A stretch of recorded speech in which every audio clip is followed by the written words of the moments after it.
జగన్మోహన్ రెడ్డి గారిని ఒంటరిగా ఎదుర్కోలేరు కాబట్టి టీడీపీ జనసేన కలిసి ఉన్నారు. ఒంటరిగా పోటీ చేసే ధైర్యం వాళ్లకు లేదు కాబట్టి. అంతేగాని ఆ రెండు పార్టీల నాయకులు క్యాడర్ మధ్య ఏమాత్రం సమన్వయం లేదు. అండ్ ఆ రెండు పార్టీలకు మద్దతు ఇచ్చే ప్రధానంగా సామాజిక వర్గాల మధ్య కూడా ఎప్పటికీ సఖ్యత లేదు, ఉండబోదు అని చాలా సందర్భాల్లో వాళ్ళిద్దరూ కలిసి అధికారాన్ని పంచుకున్న తర్వాత అయినా అండ్ ఆ పై స్థాయిలో నాయకులిద్దరూ అంటే టీడీపీ అధ్యక్షులు, ముఖ్యమంత్రి గారు, ఇటు జనసేన అధ్యక్షులు, ఉప ముఖ్యమంత్రి గారు ఏ స్థాయిలో సాన్నిహిత్యం ఉన్న ఆ కింది స్థాయి క్యాడర్ మధ్య సామాజిక వర్గాల వారీగా కూడా విడిపోయి బూతులు తిట్టుకుంటూ ఉండడాన్ని మనం ఇప్పటి వరకు కూడా చూస్తూ ఉన్నాం.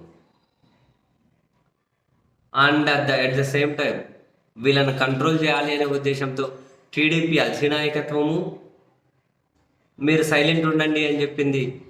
జనసేన అధినాయకత్వం సాక్షాత్తు జనసేన అధ్యక్షులు, ఉప ముఖ్యమంత్రి గారు ఒక ప్రకటన విడుదల చేశారు.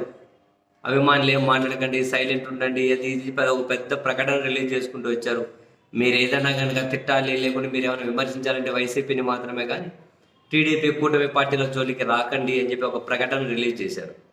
ఆ ప్రకటన రిలీజ్ చేసిన తర్వాత కూడా వీళ్ళు మళ్ళీ మరింత స్థాయిలోనే తిట్టుకుంటూ ఉన్నారు.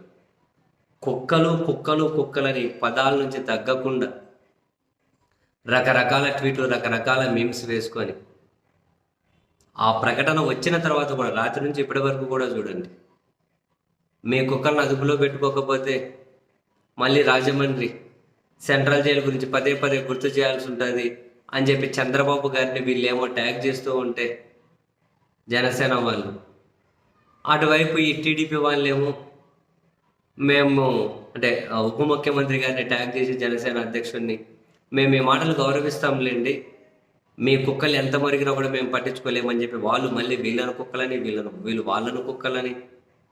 బట్ ఒకటైతే ఫ్యాక్ట్ లేండి, చివరి వరకు కలిసి ఉంటారా విడిపోతారా పక్కన పెడితే కలిసి ఉండాలి అంటే ఒంటరిగా పోటీ చేసే ధైర్యం లేకపోవడం, వీళ్ళకు ఉన్నటువంటి భయమే వీళ్ళను గలపాలి. అండ్ అదే సమయంలోనే ఈసారి మళ్ళీ వీళ్ళు కలిసి ఉన్నా కూడా వీళ్ళ క్యాడర్ అంత ఎఫెక్టివ్గా పనిచేస్తుంది అని చెప్పి మనమైతే భావించడానికి లేదు. అండ్ తెలుగుదేశం జనసేన మధ్య అంత సమన్వయంతో ముందుకు పోయే పరిస్థితి అయితే ఖచ్చితంగా కనిపిస్తలేదు. ఎవరికైనా ఏం పదవులను ఇస్తారు, ఏ విధంగా సాటిస్ఫై చేస్తారు? క్షేత్రస్థాయి నుంచి కూడా మాకు గౌరవం కావాలి, పదవులు కావాలి, మాకు గౌరవం కావాలి, పదవులు కావాలని చెప్పి అడిగే వాళ్ళు అడుగుతూ ఉన్నారు. మీకున్న సీట్లు ఎంత, మీ బలం ఎంత, మీకేంది ఇచ్చేది అని చెప్పి తిట్టే వాళ్ళు తిడుతూనే ఉన్నారు. సో ఇది ఒక కంటిన్యూస్ ప్రాసెస్. సో ఏ విధంగా చూసినా ఒకే ఒక పాయింట్ వీళ్ళని కలుపుతూ ఉంది. ఆ ఒక్క పాయింట్ తప్ప ఏ విధంగా చూసినా వీళ్ళు ఇద్దరు కలిసి ఉండే ఆ పరిస్థితులే లేవు. కానీ కలిపే ఒక్క పాయింట్ ఏంటి? జగన్ అంటే భయం, ఒంటరిగా పోటీ చేసే ధైర్యం లేకపోవడం. ఒంటరిగా పోటీ చేసే ధైర్యం లేదు, జగన్ అంటే భయం ఉంది. మనం ఒంటరిగా పోటీ చేస్తే మళ్ళీ ఆయనే అధికారంలోకి వచ్చేస్తారు, నో డౌట్ అని చెప్పే భయం. అందుకని చెప్పి ఆ ఒక భయాన్ని మనసులో పెట్టుకొని తిట్టుకున్నా, ఇంకేం చేసుకున్నా, కొట్టుకున్నా, ఏం చేసినా మరి లాస్ట్కి కలిసి ఉంటారు, లేకపోతే విడిపోతారు. రానున్న రోజుల్లోనే సమాధానం దొరకాలి.